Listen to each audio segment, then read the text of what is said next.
আপনি কি কখনো এমন কিছু শুনেছেন যা কেউ শুনতে পায় না, এমন কিছু দেখেছেন যা চোখে দেখা যায় না?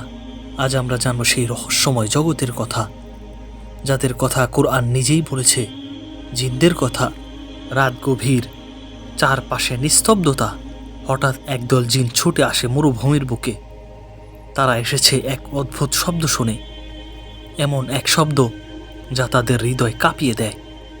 তারা থমকে দাঁড়ায়, কান পেতে শোনে। এক মানব কণ্ঠে উচ্চারিত হচ্ছে এক অলৌকিক বাণী, আল কোরআন। এই কাহিনী সূরা আল জিনের, কোরআনের ৭২তম সূরা। এখানে আল্লাহ আমাদের জানিয়ে দিয়েছেন কিভাবে একদল জিন রাসূলুল্লাহ সাল্লাল্লাহু আলাইহি ওয়াসাল্লামের কোরআন তেলাওয়াত শুনে মুগ্ধ হয়ে যায়। তারা বলে, আমরা এক বিস্ময়কর কোরআন শুনেছি যা সঠিক পথ প্রদর্শন করে। আমরা তাতে ঈমান এনেছি এবং আমরা কখনোই আমাদের রবের সাথে কাউকে শরিক করব না। এই জিনেরা ছিল আগুনের তৈরি। তাদের শক্তি, গতি, রূপান্তরের ক্ষমতা আমাদের কল্পনার বাইরে। কিন্তু কোরআনের আলো তাদের অন্ধকার হৃদয়ে আলো ছড়িয়ে দিয়েছে। তারা ফিরে যায় তাদের জাতির কাছে, ডাকে সবাইকে, বলে, তোমরা আমাদের মতো ঈমান আনো। এই কোরআন সত্য, রাসূল সত্য, আল্লাহ এক ও অদ্বিতীয়।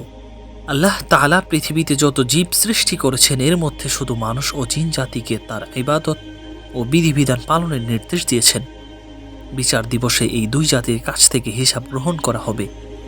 পবিত্র কুরআনে আল্লাহ তাআলা বলেছেন, ওয়ামা খলাকতুল জিন্না ওয়াল ইনসা ইল্লা লিয়াবুদুন। আর আমি সৃষ্টি করেছি জিন এবং মানুষকে এই জন্যই যে তারা কেবল আমার ইবাদত করবে।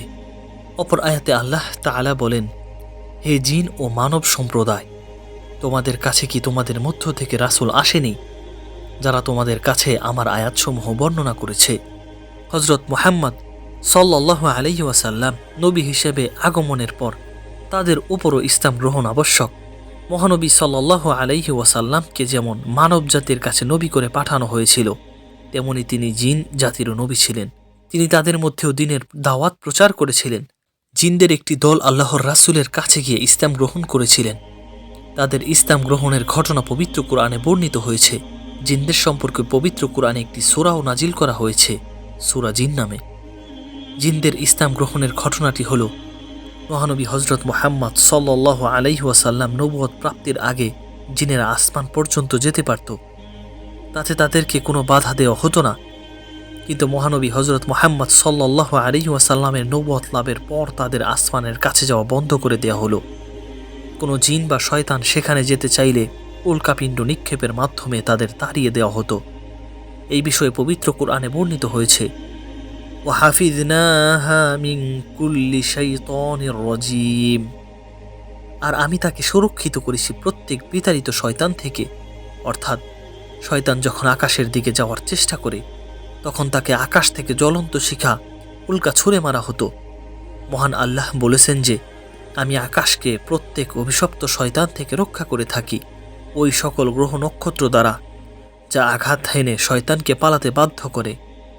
সহিহ বুখারীর এক বর্ণনায় আছে, জিনরা যখন পরিস্থিতির এই পরিবর্তন লক্ষ্য করল, তখন তাদেরকে আসমানে যেতে কেন বাধা দেওয়া হচ্ছে, কি এর রহস্য, তা জানার জন্য তাদের অন্তরে কৌতূহল দেখা দিল।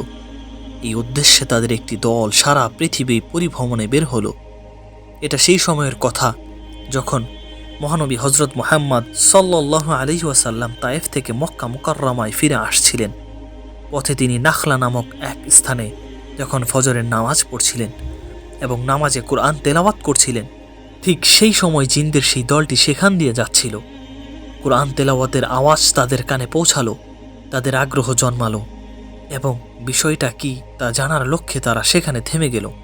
তারা গভীর মনোযোগের সাথে নবীজি সাল্লাল্লাহু আলাইহি ওয়াসাল্লামের তিলাওয়াত শুনতে লাগলো। ভোরের শান্ত স্নিগ্ধ পরিবেশে খুদ মহানবী হযরত মুহাম্মদ সাল্লাল্লাহু আলাইহি ওয়াসাল্লামের মুখে পবিত্র কালামের তিলাওয়াতে জিনেরা চমৎকৃত হলো এবং তাদের অন্তরে তা এমনই প্রভাব বিস্তার করল যে তারা নবীজির সঙ্গে সাক্ষাৎ করল এবং তখনই ইসলাম গ্রহণ করে ফেলল। এই সম্পর্কে পবিত্র কুরআনে বলা হয়েছে, উল উহিয়া ইলাইয়া আন্নাহু ইসতামা'a নাফারুম মিনাল জিন্নি ফাকালু ইন্না সামি'না কুরআনান আজাবা ইহদি ইলার রুশদি ফাআমান্না বিহি ওয়ালান নুশরিকা বিরাব্বিনা আহাদা। বলুন, আমার প্রতি ওহী অবতীর্ণ হয়েছে, জিনদের একটি দল মনোযোগ দিয়ে কুরআন শ্রবণ করেছে এবং বলেছে, আমরা এক বিস্ময়কর কুরআন শ্রবণ করেছি যা সঠিক পথের নির্দেশ করে, ফলে আমরা তাতে বিশ্বাস স্থাপন করেছি। আমরা আমাদের প্রতিপালকের সঙ্গে কাউকে শরিক করব না। তারপর তারা নিজ সম্প্রদায়ের কাছেও ইসলামের দাওয়াত নিয়ে গেল। তারা তাদের কাছে গিয়ে যা যা বলেছিল আল্লাহ তাআলা পবিত্র কুরআনে তা তুলে ধরেছেন এইভাবে, স্মরণ করো যখন আমি তোমাদের প্রতি জিনদের একটি দলকে আকৃষ্ট করেছিলাম, যারা কুরআন পাঠ শুনেছিল। যখন তারা তার নিকট পৌঁছালো, তখন তারা বলল, চুপ করে শোনো। কুরআন পাঠ শেষে তারা নিজ সম্প্রদায়ের কাছে সতর্ককারী হিসেবে ফিরে গেল। হে আমাদের সম্প্রদায়, আল্লাহর দিকে আহ্বানকারীর প্রতি সাড়া দাও এবং তার প্রতি বিশ্বাস স্থাপন করো। আল্লাহ তোমাদের পাপ ক্ষমা করবেন এবং তোমাদের মর্মদন্ত শাস্তি থেকে রক্ষা করবেন। এই কাহিনী আমাদের শেখায় আল্লাহর বাণী এতটাই শক্তিশালী যা শুধু মানুষ নয়, অদৃশ্য জগতের প্রাণীকেও বদলে দিতে পারে। আমরা যারা মানুষ, আমাদের জন্য তো এই কুরআন আরও বড় নিয়ামত, কিন্তু আমরা কি সেই আলোকে গ্রহণ করেছি? জিনেরা একবার শুনে ঈমান এনেছে, আর আমরা প্রতিদিন কুরআন শুনি, পড়ি, তবুও কি আমাদের হৃদয় কাঁপে? আমরা কি সেই আলোয় পথ খুঁজি? বন্ধুরা, সূরা আল জিন কেবল একটি কাহিনী নয়, এটি একটি বাস্তবতা, একটি সতর্কবার্তা, একটি আহ্বান আল্লাহর দিকে ফিরে আসার। আসুন আমরা কুরআনের আলোয় নিজেদের জীবনকে আলোকিত করি, কারণ অদৃশ্য জগতের প্রাণী যখন ঈমান আনে, তখন আমাদের আর দেরি কেন? এই ভিডিওটি যদি আপনার হৃদয় ছুঁয়ে যায়, তাহলে শেয়ার করুন আপনার প্রিয়জনদের সঙ্গে, সাবস্ক্রাইব করুন এই চ্যানেলটাকে, কারণ আমরা আছি আপনাদের জন্য সত্যের আলো ছড়িয়ে দিতে। আশা করি আজকের ভিডিওটি আপনাদের কাছে ভালোই লেগেছে। ভিডিওটি ভালো লাগলে লাইক, কমেন্ট, শেয়ার এবং অবশ্যই চ্যানেলটাকে সাবস্ক্রাইব করতে ভুলবেন না। ধন্যবাদ। আসসালামু আলাইকুম ওয়া রাহমাতুল্লাহ।